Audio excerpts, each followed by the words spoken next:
This is NFA Talk, the show that talks about guns and gun rights, keeping you up to date with what's currently going on, from the newest guns, promotions, and events, plus how we're lobbying for your rights.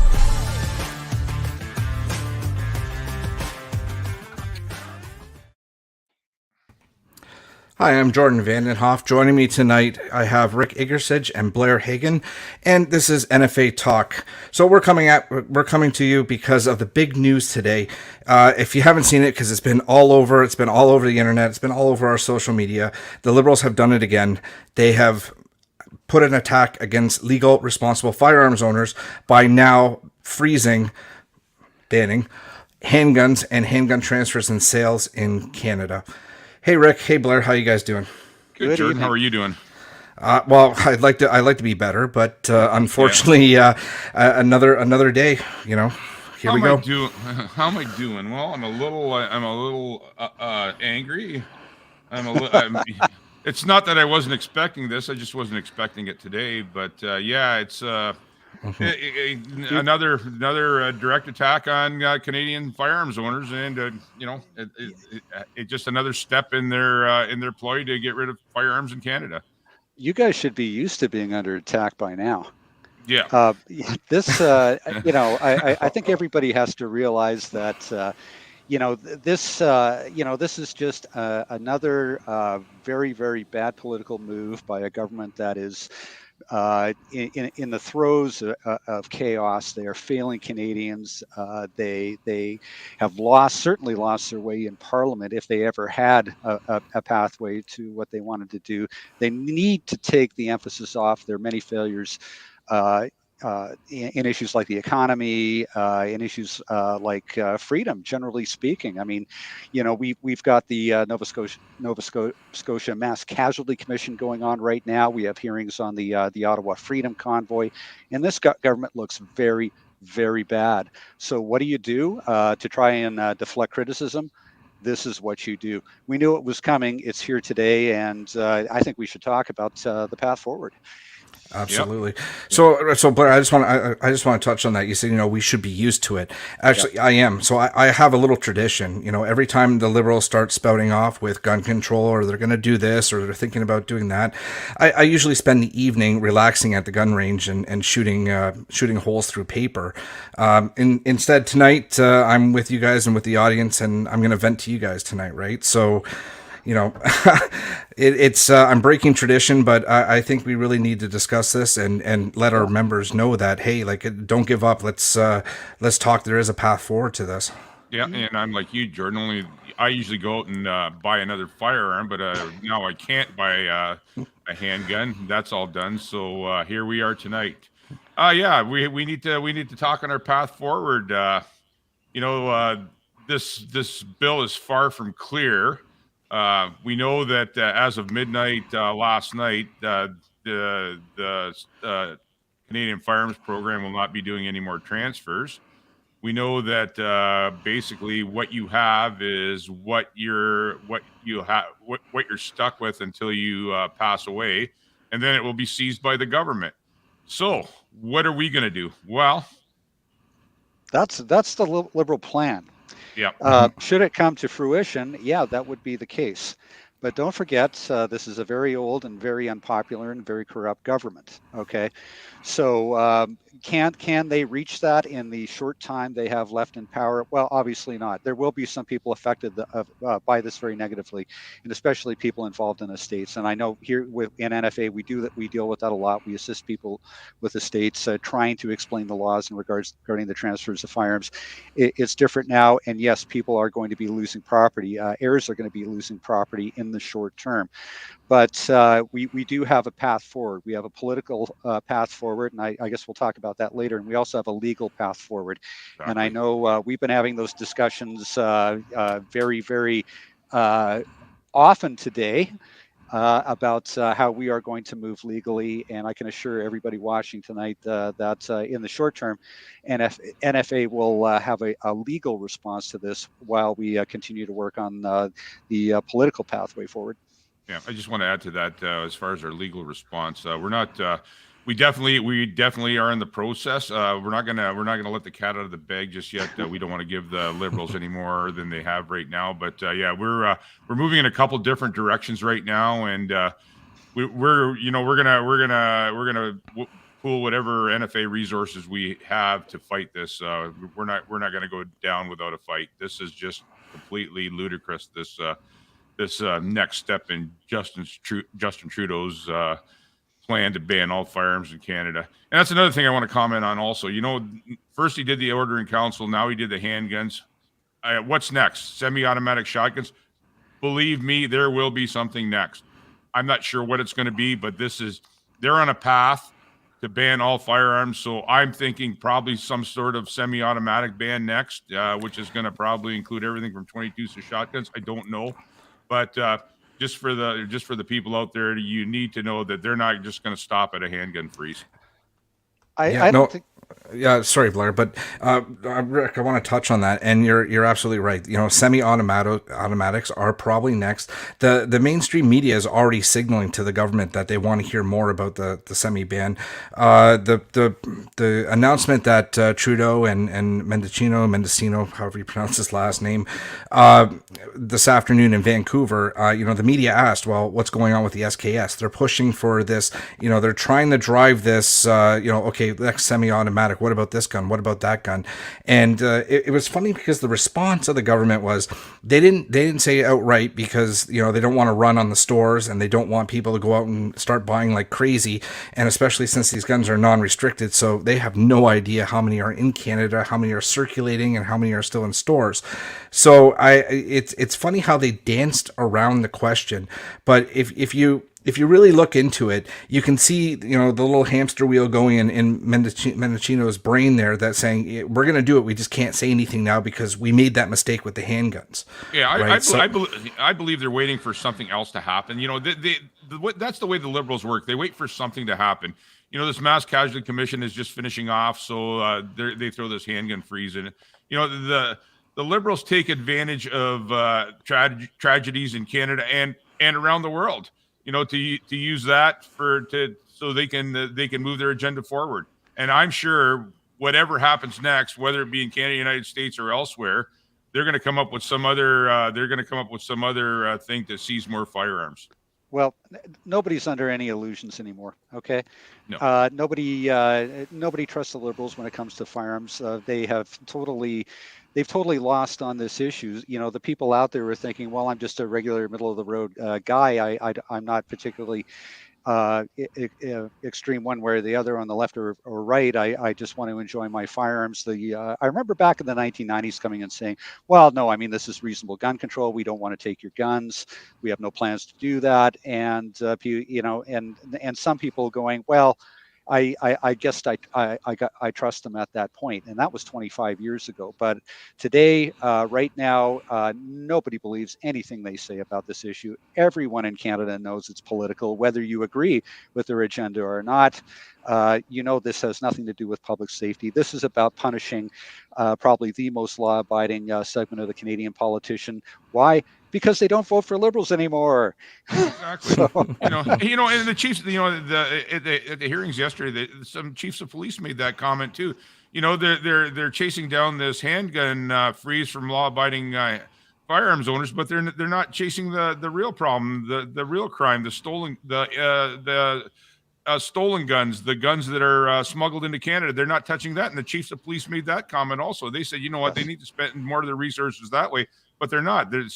We seem to be the fall guys every time on this stuff. Well, exactly. And it's been that way for a very, very long time in this country. But the fact of the matter is we have political power now and we have alternatives. And certainly we're going to continue to working towards replacing this government. And it's going to happen sooner rather than later, the way they're failing so badly. And the fact of the matter is change is coming. We just have to get to that point. And once we have that government in power, then we can start getting back on the road to firearms law reform. So for anybody watching tonight, freaking out, going, oh my God, it's all over. It ain't over by a long shot. Not if we can help it, not on my watch. We're definitely not giving up, right? So I want to go back to touching on what Rick, what you're saying with the police. Like, I don't know where this government's coming from. So what they're going to do is they're going to divert. One of my lights just went out. They're going to divert a whole bunch of resources and move it towards an element of, responsible law-abiding firearms owners. And we clearly know that's not the problem. The statistics show us that's not the problem. Meanwhile, the criminals, like, they're spending up, now we're up to $5 billion is the estimates for this buyback. Imagine what they could do with that money, what they could use for that money. Put it into our borders, put it into these task force that go after the criminals, instead of spending it on going to, Bob and Joe's house, picking up their guns and bending the barrels and saying, hey, we solved the problem, because it's clearly not going to work. You're right. You're 100% right, Jordan. And I truly believe the reason they did a freeze on our handguns instead of another OIC seizure type deal is because it was going to cost billions of dollars, and they just haven't got the money. I'm sure they're thinking about that. Just they stopped the movement of handguns. Now, I'm sure that's in the cards too, is some sort of seizure for handguns. And basically, it is a seizure because when you pass away, they seize your handgun at the end of the day. What you have to understand is this is a long-term agenda. And frankly, this is not new. I mean, this has been part of the agenda going right back to the beginning of the liberal agenda, back to the 1960s and 1970s. You incrementally impose these laws, and it sets the stage for the next stage of the law. And it may take 20 years, 30 years. I think the original estimates, well, we can achieve this in 30 years. And of course they didn't make it, but we may not get it this time, but we'll get it the next time, because we'll have that framework in place to build on. And they partially have it today with today's Firearms Act, the current Firearms Act that was implemented back in the 1990s. Of course, the long gun registration component of that is gone, so they're having difficulty controlling those guns because there hasn't been registrations associated with most of those guns since 2012. So they certainly have a record. If you owned one, held a registration for it prior to 2012, and you got that letter. But anything after that, they don't know, and that complicates their plans. But if you look at the handgun registry, and a lot of people have said this over the years, look, I mean, this is just a shopping list for future confiscation. And of course, governments and law enforcement agencies have said, no, you're just paranoid. You're just being paranoid. They'd never do that. This is just common sense gun control. Can that statement still be made today? I don't think so. I don't think it can. It's not common sense gun control. Oh, no, not the common sense gun control, but using the registry as a database to seize firearms, definitely. Is there any doubt? Yeah, there's no doubt at all. Sorry. So I think not the second there, Blair. No, but so I think what we need to discuss here, for the benefit of everybody watching, is where do we go from here when this government is defeated and when the next government is elected and we are in a position to make firearms law reform? What reforms should we make to address situations like this? Exactly the liberal gun agenda of this government. How do we defeat that under the next government? That's going to have a lot to do with the next government. Hopefully Absolutely. We'll have a pro firearms government. It just that's the thing with the changing of governments. You really never know what you're going to get until they get in power, or what you ask for. Yeah. So we have a question here. Can any of this be reversed?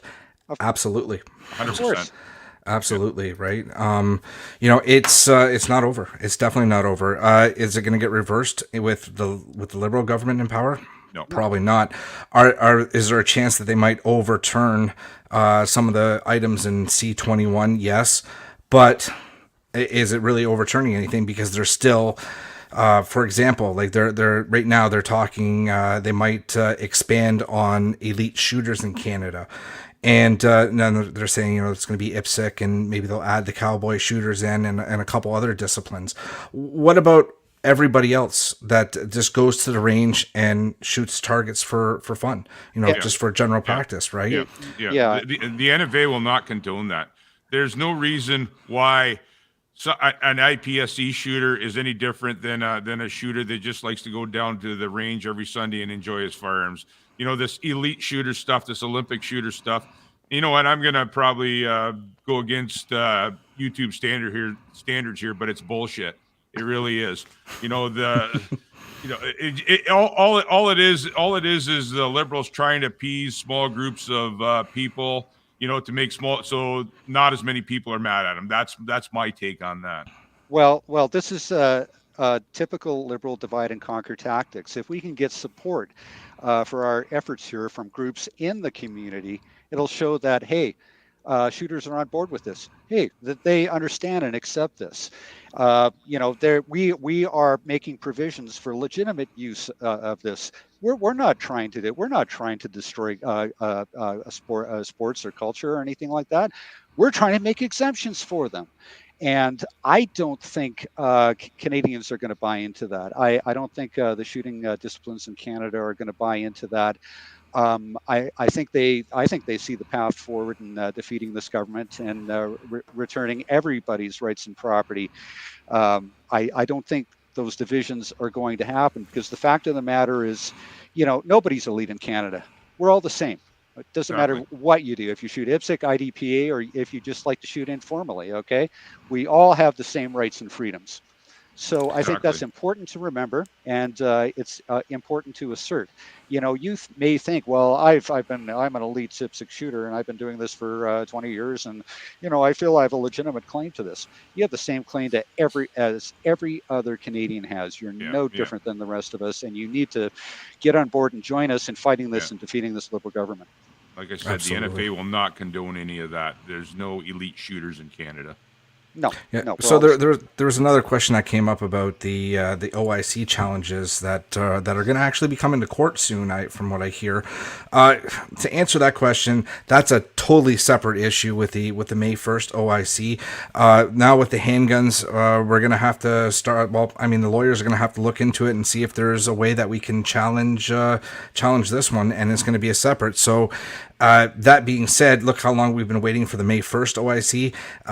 They banned it on Friday. Don't expect to hear about a court case on Monday, because it's going to take some time. The courts are backed up. I'm sure now with everything that Trudeau has been doing, from the emergency acts to the commission and whatnot, the courts are going to be absolutely backed up, because from what I hear, there's a whole bunch of groups going after Trudeau and the government because of the Emergencies Act, right? So.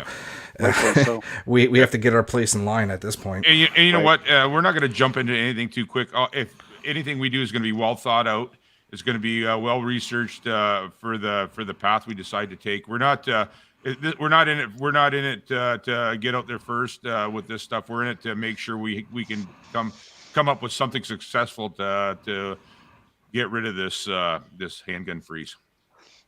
Yeah. Right. No, I mean. It's very disingenuous all around, and I think the only people they're impressing are themselves, okay, and their fellow travelers. Certainly Canadians haven't bought into this. We've seen very much a lack of support for their movement on this issue from Canadians over the last 2 years. I mean, Canadians have had more important things to worry about than nonsense like this, and I think especially the experience of the long gun registry of the 1990s proved that, hey, the direction that the Liberals have pursued in regards to gun control in this country has been wrong-headed and misdirected, has been very, very wasteful, and continues to be. And I think they're going to be finding that out very soon in the next federal election. Nothing changes, just the names on top. Nothing changes as far as the Liberals go in Canada. So I just want to post this comment up here from John. My compromised flag flies proud in front of my house every day. Take my guns, Trudeau, never. Yep. That's good to see. Let's everybody should be flying their flags. Yeah, I think that's indicative of Canadian firearms owners today. I mean, and certainly it was back in the 90s, and it is today. The political situation is much different today. I mean, we've got all kinds of political alternatives and opportunities coming up now. So, in our talks with the Conservatives, and we do talk to them on a continuous basis, certainly that party understands that attacking law-abiding firearms owners is not the solution to this country's problems with crime and violence. Yeah, and what we're seeing now is it's not just firearms owners. There's everyday Canadians getting involved in this, because it goes beyond firearms. This is personal property. This is our property rights, and That's there's right. a lot of Canadians getting involved in this right now that aren't firearms owners, and I'm glad to see that. And I've been talking to quite a few people that are they're Canadians, and they're tired of this, and I'm really glad to see that. And I think that should be part of our job, and that part of our listeners out there, to get other people involved besides firearms owners. I know for a fact that that's the case. I talk to our members every day. I talk to firearms owners every day, and they're always sure to assert that, hey, look, I talk to my family about this. I talk to my friends about this. They're educated. They know the facts about firearms ownership in Canada, and we don't. The only real problem we have here is the attitudes and agendas of the Liberal Party of Canada, and to an extent the other opposition parties.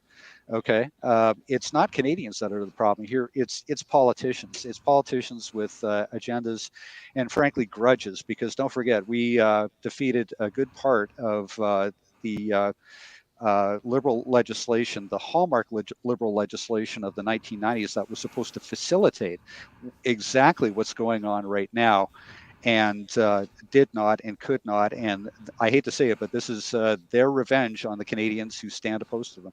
You're absolutely right, Blair. You're absolutely right. But go ahead, Jordan. It's everybody's saying, okay, this is Trudeau and this is Marco, but you also have to remember there's a lot of bureaucrats and lawmakers in the background, and these people, I really don't think they're educated on the Firearms Act in a whole, because like it's I was it Solomon that said it at the SecU meeting, like we're just taking a law and placing it over top of a law and placing it over top of a law, and at the end of the day, like all you've got is a stack of laws. And what's the old saying, like you can't polish a turd, right? Like they designed the Firearms Act back in the day. It's clearly it's dated, it's antiquated. And it needs to be fully looked at and revamped. But I mean, not now with the if the Liberals are watching, you guys don't revamp it. Wait till the Conservatives get in. But but that's really what we need to do, and all the stakeholders should be sitting down on this one. Like the Trudeau government, they talk to all the stakeholders that are against guns. Where, like, Blair or Rick, did you guys get invites to the stakeholder meetings? In regards to this current effort, no. I mean, in the past, yes. Were we listened to? No, of course we weren't. It was, right. It was all for show, Yeah. But, and I understand that. Everything the Liberal government it does is for show. It's not for a practical or specific purpose. It's virtue signaling. Okay. I just want to address a comment on there from Zena the Goat. The small groups often pave the way for bigger ones. Think about that before you condemn IPSC. A couple things here. Number one, I'm not condemning IPSC.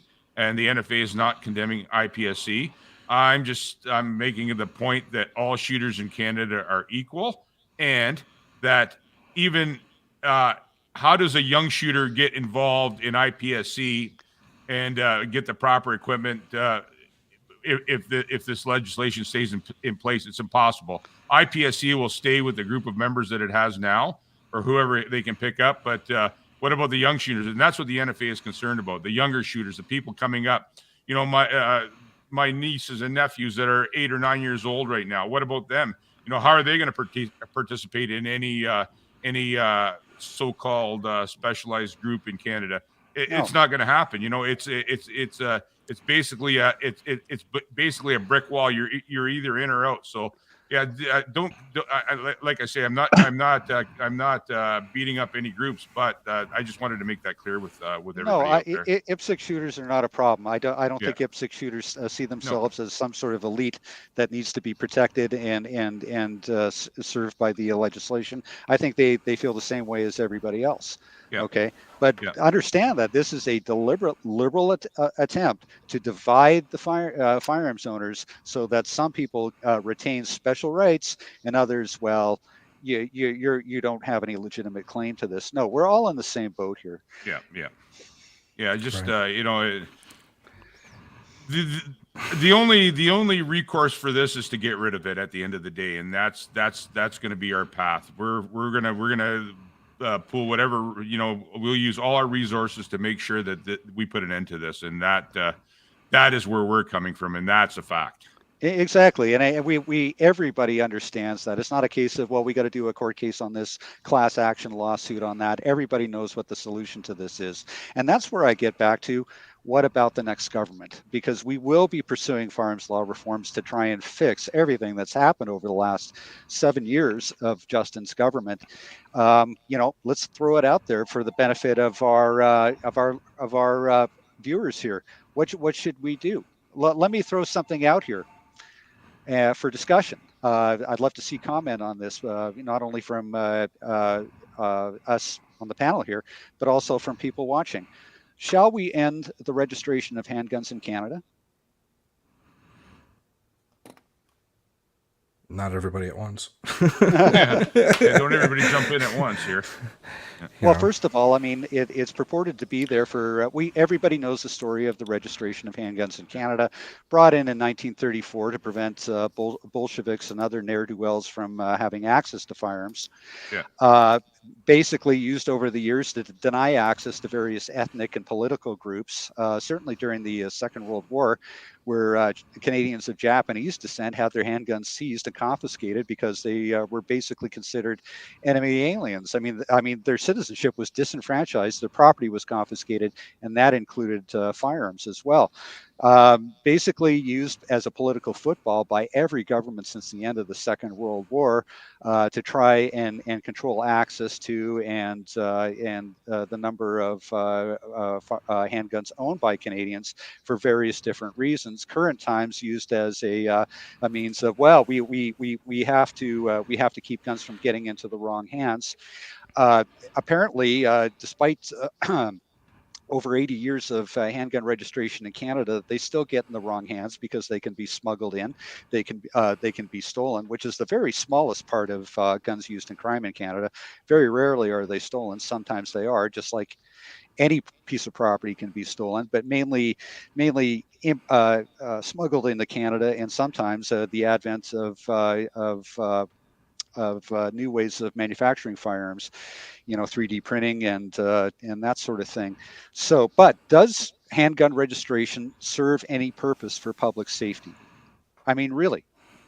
No. It seems to serve a great purpose for identifying what people have and what needs to be confiscated. Okay, so I think what we need to do is find out just what benefit to public safety the registrations of handguns have had over the years, and more specifically today. And maybe it's time to end the registration of handguns and find other ways of keeping firearms, any dangerous weapon, out of the hands of the wrong people. Right. So I'm going to take a stab at this. The registration, really what it is, it's like putting us on a leash. The government has this tool, so they can say, hey, we're going to do this, we're going to do that, and if you don't follow suit, we'll take your registration away, which means you can no longer have that handgun. It has to be forfeited to the government.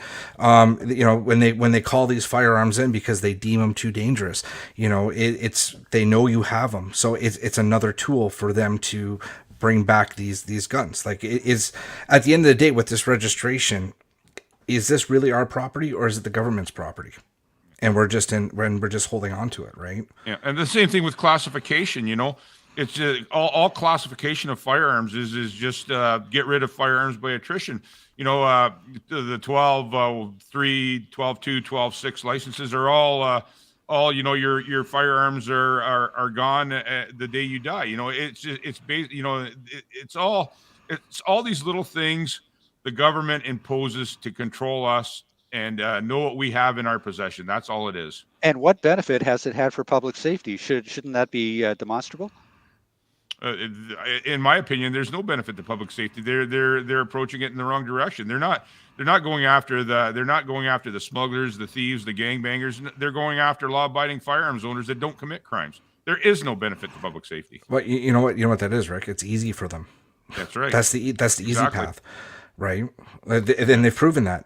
I think these questions need to be asked, and I remember the hearings on Bill C-19, the Act to End Long Gun Registration in Canada. It did come up, and one of the Liberals questioning or interrogating witnesses in those hearings said, "Well, I mean, I guess you suppose that the registration of handguns hasn't had any effect on public safety either." And that witness actually said, "Yeah, you're probably right." So I think Yeah. that's on the table now, and I think that's something that we as advocacy groups need to pursue in the future. Yeah, Okay. I see. Yep, I see. KP 762 made a good comment. Kyle made a good comment there. The Trudeau Liberals, with the support of the NDP, are circumventing the law. That's exactly what they're doing. If you support the law, vote Conservative. The only pro-gun party that can win, and that's a fact. Thanks for that, Kyle. We appreciate that. Yeah, no, I think we need to be talking about this now because we've seen, not just attempts at registration here, not just regulations to do this, that, the other thing. They're actually talking about confiscating firearms and preventing Canadians from enjoying the legitimate use and economic potential of those firearms now through various methods, including confiscation. So, given that that's the case going forward with this issue under a new government, where I firmly believe that firearms legislation will be on the table, what is best for Canada? What serves the interests of public safety while protecting the rights and property of Canadians? And even I don't think there's any room anymore for myths or bluffs or sacred cows. If we have these programs that have been in place for a very long time, have they had any benefits for public safety for Canadians, and are they appropriate today? And I think the actions of this Liberal government call all of that into question. Yeah. And when those talks come up with a government change, involve firearms owners, involve us. Not a bunch of lawyers and government bureaucrats. Involve us, get our opinion on things, and come up with something that's a lot better than what we have now. And that's been the problem in the past. It's always been the lawyers and the bureaucrats making the laws and making the decisions. The firearm lobby in Canada is strong, and the firearms owners are in Canada. There's 2.2 million or so firearms owners in Canada. Licensed owners. Yeah, licensed owners, exactly. And we can be a big voice, but we need to voice ourselves. We just can't. Right. We can't sit in the weeds and watch this stuff pass us by. Well, I know for a fact that we do that now, and we have done that for many years. We're a very loud voice. We've been proven right on so many things in regards to this issue. The failure of long gun registration, the failure of other components of Bill C-68, that really was the turning point. And certainly today, where it's accepted fact, unless you're a dyed-in-the-wool supporter of civil disarmament or member of the Liberal Party, nobody thinks this is going to do anything. Everybody knows it's not going to do anything. It's just an attack on a group that the Liberal Party does not like and feels that it can get away with. The thing with that, the Liberals also know that. They know that themselves. But you know what? It's a big diversion for them. You know what? I think they can see the shift coming because, they keep repeating that. Trudeau's favors from coast to coast to coast. They have the support, and he has to hammer. He has to hammer it in 5 or 6 times in a speech. We have the support. Canadians support us. Canadians support us. But I don't know where they're finding the support because I'm talking to even non-firearms owners, and they're like, "Okay, this is silly. Why are they doing this to you guys? Find me somebody that's in support because I'd be really interested. Everybody I've talked to, and I've talked to people that I know they don't like guns, and yet they're still like, yeah, this makes no sense, right? Again, he has to hammer it home. I've got support. The numbers show this. Well, I don't know where I don't know where they're getting these numbers. I'm interested. Yeah. He doesn't even know the process of acquiring a firearm. So If anybody listening has got those numbers, please email them to me. I want to see where he's getting this. They have their pet posters, and you know, their focus groups and stuff like that. But I mean, unfortunately, that's politics in Canada today. I mean, if there's no support for your government, create it. What's their mailing list like? Their And- their friends, like you know. It's the classic. You know what? We screwed up this weekend. Let's have a roundtable on Monday, and we'll spin this on to firearms owners. That's the way the Liberals work. Yeah, we're scapegoats. We're always Yeah, we've been scapegoats. Like And it's and it's widely recognized in Canada today. I mean, politically. I mean, anybody who looks at politics in Canada, well, why are the Liberals doing this now? Well, they need a scapegoat, and they're the scapegoats. So there it is, right? another interesting thing. You know, like they talked about our economy and how we're possibly heading into a recession in the next maybe second quarter or third quarter of next year, right? Yep. So you know, of course, what does Trudeau do? Doubles down on or triples down on carbon tax.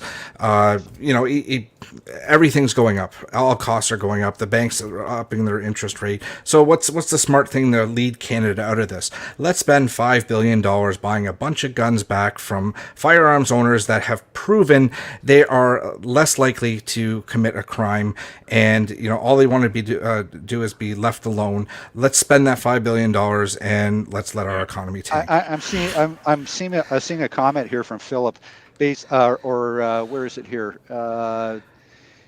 Let's see, from Philip, based on feelings, not facts, and the media is silent. If you're looking at mainstream media in this country, you're looking at the wrong media.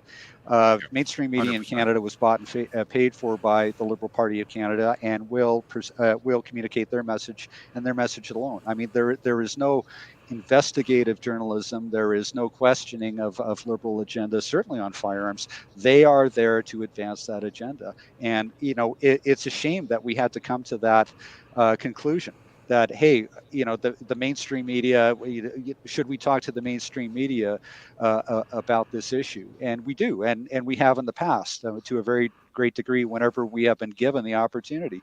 But what good has it done us? Yeah. You know, we have put our message out there. We've put the facts out there, and they've been ignored by a mainstream media that is hell bent on just communicating the government's agenda and maybe their own. Yeah, there's no free thought in the mainstream media in Canada anymore. Not ever since the Liberals gave them whatever it was, $66 million. That, you know, it just, well, you know, it was going on before that, but that just put the icing on the cake. There's absolutely no free thought. The mainstream media does whatever the Liberals tell them to do in Canada. People need to know that. I sometimes wonder who's running the country, mainstream media or the government. Well, the good Right. thing is there's alternative media now. We don't have to rely on them anymore. Yeah. The truth is out there if you look at it, if you look for it. And more Canadians are doing that every day. So the power that mainstream media had in the past is certainly gone. I mean, it is legacy. It's dinosaur media. It's legacy media. Yeah. It has a very, very small viewership of Canadians at this point. Canadians are finding alternative sources, which has been fantastic for this issue. I mean, when a lot of this got started back in the 1990s, a lot of the electronic social media was in its infancy, but it really, really helped us organize and fight back. And today, it's a powerhouse. We're a powerhouse. And we're going to defeat all these initiatives. I think the Liberals are going to be very, very disappointed at the results of what they started. And you know what? And the Liberals are scared of. They're scared of right wing media in Canada. You know, that's why they're coming up with Bill C-11, I believe it is, and you know, other ways to stifle right wing media. You know, we work with right wing media all the time. You know, and it's a pleasure to work with them because the facts get out there. You know, if we do an interview with mainstream media, and Blair can attest to this, by the end of the interview, they'll twist it around and get the exact opposite thought out there. That's what happens every time we talk to mainstream media. And I don't even know if you want to call it right wing media. It's alternative media. Media, yeah, good call, Blair. Yeah, I mean, you know, some of it is right of center. We do have a right of center people in this country. We certainly have a conservative movement in this country, and that is entirely legitimate and much needed. But I think mainstream media and the government use this boogeyman of right wing media and alt right and all this sort of stuff to marginalize certainly issues like this one. to try to give Canadians who may be on the fence or may not understand laws, legislation, and the politics of it, the idea that we're a bunch of militia nuts that need to be cracked down on. Which is certainly not the case. No, I mean, we're just regular Canadians. They're Canadians of all stripes who own firearms. And I know a lot of our membership are members of the Liberal Party, the NDP. They don't like what's going on. They certainly understand the facts. They need to communicate that to their chosen political parties if this agenda is ever going to be stopped, and if the politics of this issue in Canada are ever going to be changed. Because we've done that with Conservatives. Prior to 1993, the Conservative Party at the time, the Progressive Conservatives, were not our friends. They legislated against us, and they would continue to do so if they continued as a political party. There was a political revolution with the reform movement, political paradigm change in 2004 with the new Conservative Party, and a government was the result of that, which did legislate firearms law reform, the first firearms law reforms in modern Canadian political history. That was the effect of firearms owners and other people who believed in rights and freedoms, getting involved in that movement, advancing those concepts, rights, freedoms, property, and culture, firearms culture of Canadians. And we have a very, very, very strong culture as a result of that today, including support on the opposition party, the one probably at this point the biggest political party in Canada, and a very, very positive future once we defeat the Trudeau Liberals.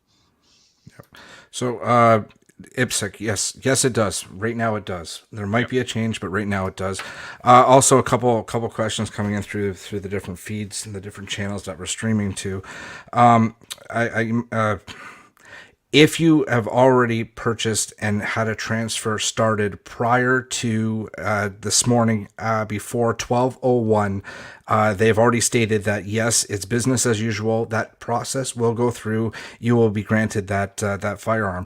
Anything after 12:01. Sorry, you missed it. Yeah. There was also a couple other people saying, "Hey, like I pre-ordered and I did this while they were waiting for their PAL to come in." The government's not having it. They're not going to accept that. So no, if you don't have a transfer reference number, you're not going to get one. Like a bill of sale is not going to do it. They had to start the initial transfer in order for it to be valid. Funny thing is, like I'm watching as they're presenting this new handgun freeze, and as I'm watching, I get an email from the CFP saying that, hey, one of your transfers has been completed. You can now go pick it up. Like. I was like, oh, this is kind of funny, right? Yeah, I think I got 3 or 4 from Blair actually yesterday. So yeah, mine came through. Mine came through yesterday. So great timing, yeah. Yeah, great timing. It just. But anyway, at the end of the day, there is as far as we're concerned, there is no middle ground with this. It's all or nothing for us. There's no reason why any Canadian shouldn't be able to enjoy his personal property when and where he wants to enjoy it. It keeps going. Does this include Olympic shooters, IPSC, IDPA, cowboy action? At the end of the day, we truly believe that every Canadian should have the right to enjoy their personal property. Yeah, exactly. And if it does, if at some point they make those exemptions, hey, listen, they're not doing it because they recognize the legitimacy of your sport or your pursuit or something like that. They are doing that to divide the community, to say, see, these people agree with us. We've given them an exemption because we see them as legitimate. These other people not. So. I think most Canadian shooters, including IPSC competitors, IDPA, all the shooting sports understand that. Okay, so I don't see this earning the Liberals any support from the firearms community, certainly, and I think IPSC and IDPA and all the other shooters out there who maybe receive exemptions in some manner or form. As this goes forward, I think they understand that, hey, this is a Liberal effort to divide us, to create divisions, to give the impression that, hey, the legitimate shooters are on board with this, even though that rabble out there is not. I don't think it's going to work for the Liberals, and I think they're going to see blowback from those shooters as well.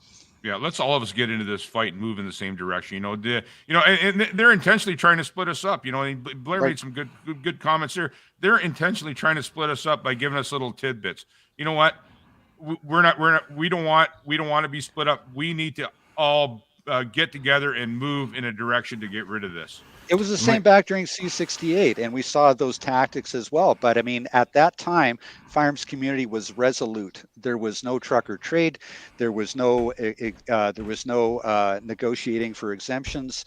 Everybody was resolute that we stand united in opposition to this, and we will defeat it. Due to the politics of time, it took us a long time to defeat it, but we eventually did, and we're going to do it again. Yep. Yeah, I just want to add in, I find it weird that they added airsoft into Bill C-21. I almost think they added that in on purpose to divert from what actually is going on for firearms. Everybody's concentrating on, the whole airsoft community. Like, you think they would do that in a separate bill because anything under 500 feet per second, it's not a firearm. It's not a firearm. Why they would add it? It's almost like they purposely added it in there. So, everybody would or certain people would divert their attention to that and kind of, forget about all the other bad legislation that's in this bill. And it's almost like it was a tactic that they used. Like, why? I'm still puzzled by that.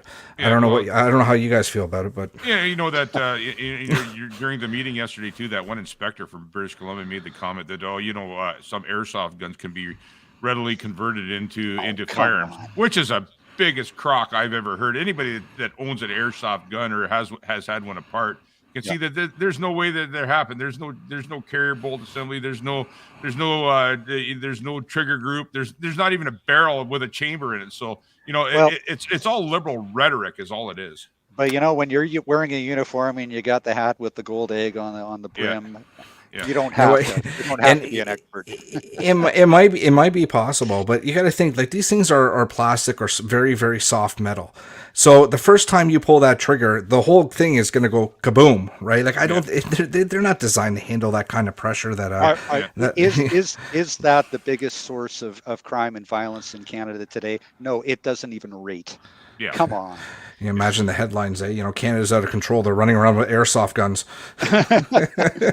It doesn't even rate. I mean, every little part of this, they tried to do the same thing with straw purchasing of firearms, which is a minute part of the firearms used in criminal offenses in Canada. But they focus on that. And you know why? Because it's big in the States, and we inevitably follow any little narrative, and the narrative that the Liberals have adopted for Canada today is what goes on in the States is going to happen here, and we can use it to advance our agenda. Yeah, anything. They don't tell you that a lot of those guns in the States aren't registered to anybody to start with. Why would somebody go through the whole process of getting an RPAL, do the test, go out and legally buy a firearm and then sell it to somebody and jeopardize any firearms he owns and jail time? Why? It doesn't make any sense. Hey, there's always going to be somebody dumb enough or desperate enough to do that. Okay. But it is a very, very small part of the issue. And the Liberals have tried to blow that up into something that's an inherent danger. I mean, it's happening all over the place all the time. And we know it's not. The statistics don't even support it. But again, when you're pursuing something like that, you don't need it, because you just put out a flashy thing that diverts attention from your failures as a government. And you've got the cameras and the media, and you try to move along your agenda. So none of this has any basis in reality, which is a good thing, because reality is based on statistics, and statistics don't support any of this, and it will be corrected in the future, much to the chagrin of the Liberals once they're out of power. Yeah, unfortunately, the Liberals don't look at valid statistics; they make their own up. Yep. Yeah, exactly. Well, so you can skew statistics any way you want to make them look too, right? Yeah, so, exactly. Hey, 27% of all people know that. Yeah, there you go. Hey, listen, we're going on almost 50 minutes. Why don't we call it there for the night? Yeah. And we'll regroup, and hopefully when we come back next talking on this topic, we'll have some great news that we're maybe launching another counter to this. Once our lawyers have kind of gone through everything and figured stuff out, and we'll give a talk on that one. Stay tuned, folks. We're moving ahead. For everybody out there, we need your support. We're, like I say, we're going at this tooth and nail. So if you can support us in any way you can, we sure appreciate it. Thank you very much. Absolutely. All right. Until next time, guys. Thanks for listening to this episode of NFA Talk. Like and follow the NFA on social media and sign up to become a member.